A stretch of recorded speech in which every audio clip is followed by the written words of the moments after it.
Kuveyt City has been free for 10 days, but it's still a virtual ghost town with few real inhabitants. There's no electricity, little water, no telephone system, the banking and commercial district, and all shops are closed. Kuwaitis may be free, but they have no power, and restoring it is the #1 task. The main power station was wrecked by the Iraqis. Today, British Army engineers were among a team checking it out for booby-trap bombs. It'll take at least a week to reopen. Only then can the city's water supply be switched fully on. US companies seem to be winning the lion's share of the reconstruction business, but the British are fighting hard for their share of the work. I would say that we have received more solicitation and more proposals from the British than from anyone else. There's plenty of business to be won, £6,000 million worth by one estimate.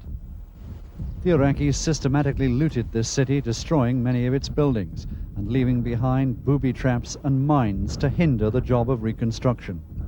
Your British officers have told us that we could expect in this city, based on your experience in the Falklands, up to 250 million pieces of unexploded ordnance around the city somewhere.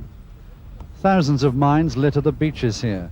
Today, teams of French army engineers began the task of removing them. But there are many, many thousands, and it's very tricky work. An expert's hand trembling.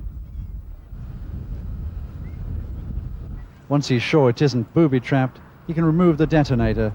The mine is now safe. They look harmless enough, these mines that the French have been finding. They're very small, very light, almost undetectable with their color, but sufficient to kill a child or a man quite easily. During the occupation, thousands of cattle were simply allowed to die. The survivors have now been brought into the city. They're being given water by the army engineers. I'm not sure if this is good for their diet or not, but they love them. First day we brought water, they came charging over here. I thought they were going to come over the fence for that water. At the Kuwait Zoo, the animals are being fed again. There are only a few left. The Iraqis shot most of the rest.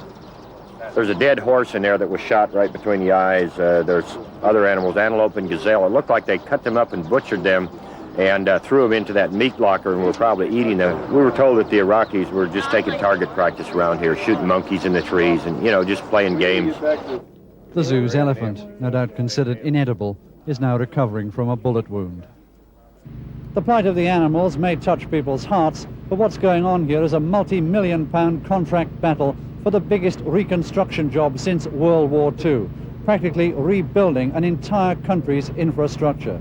Britain hasn't got too much time to make sure it gets its own piece of that action.